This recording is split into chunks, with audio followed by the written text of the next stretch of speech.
guys, so we're going to do a virtual lab. As you know, we're moving into the medication section of the CPT, and so I was thinking, what is something interesting that we could do that would be a little bit outside of the box? And so I started looking up things like fun facts about medication, and I came across some myths about medication. And I chose a few of my favorites that I'm going to share with you, and your assignment will be for you to find at least 3 myths different from the ones that I found, and share those with me. I would just like for you to submit those.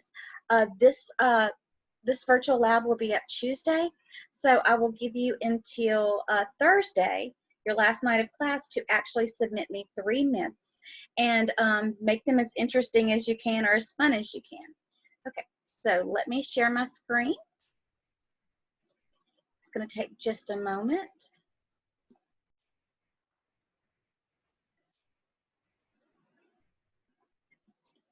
Here it is, right there. So, myth number 1, if you're really hurting, you can ignore the label and take more pills. I know I have been there before. So let's see what the myth is, or what the facts are about that. Fact, when you're in severe pain, you may look at the dose on the pain reliever label and think, an extra dose couldn't possibly hurt me. But the truth is, yes, it can. The recommended dose for over-the-counter, which is OTC, or prescription drugs, isn't just a suggestion, it's a careful calculation. Pharmaceutical companies work hard to develop the appropriate, dose of each and every medicine. Taking more than the listed dose can rob you of the medicine's benefits and increase the risk of serious side effects, leaving you feeling worse. Also, pay attention to how pills should be taken. Pills meant to be swallowed should not be chewed. If you have trouble swallowing pills, talk to your doctor or pharmacist about alternatives. The next myth, once you feel better, you don't have to keep taking the medication. When I think of that myth, I often think of like antibiotics. Fact, if your symptoms are gone, but you have a week left on your medication, you may be tempted to stop taking the pesky pills. However, if you stop taking your medication early, it can increase your chance of relapsing into illness. If you've considered stopping your medication because it costs too much, talk to your doctor or pharmacist about ways to reduce the cost. Your doctor prescribed that medicine because you needed it. There are many ways to make medications more affordable.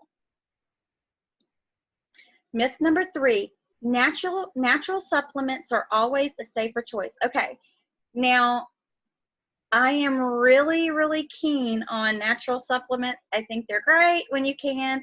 I love essential oils, and I believe that aromatherapy can definitely help any different illnesses or stress or things like that. Natural supplements may seem safer and healthier than medications, but since the standards for supplements are not as strict, the amounts of each ingredient may vary between products. Potential side effects may not be mentioned on the label. Furthermore, some supplements may increase the risk of side effects with certain medications. If you're interested in natural supplements, talk to your doctor or pharmacist about which ones are safe to use. Myth number 4, antibiotics are the answer for every illness. Well, I love this myth because I'm not a huge fan of antibiotics. I don't think that you should never use them, but sometimes I think they're used too much. I know for my kids, every time I turn around, they're going, oh, just give them an antibiotic. But here is the facts on antibiotics.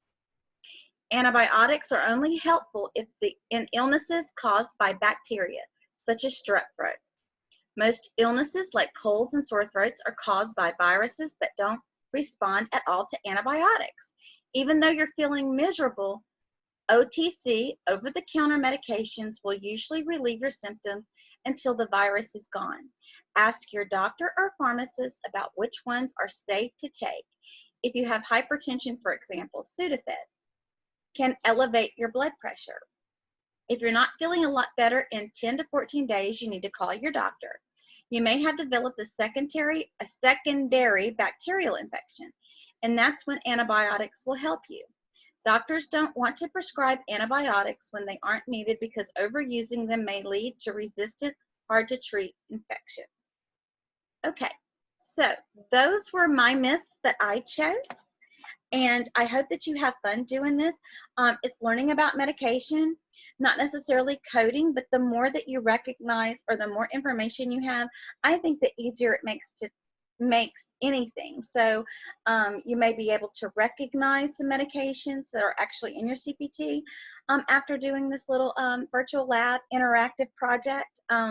You guys have a great day, and like I said, this will be due Thursday. Talk to you later. Bye-bye.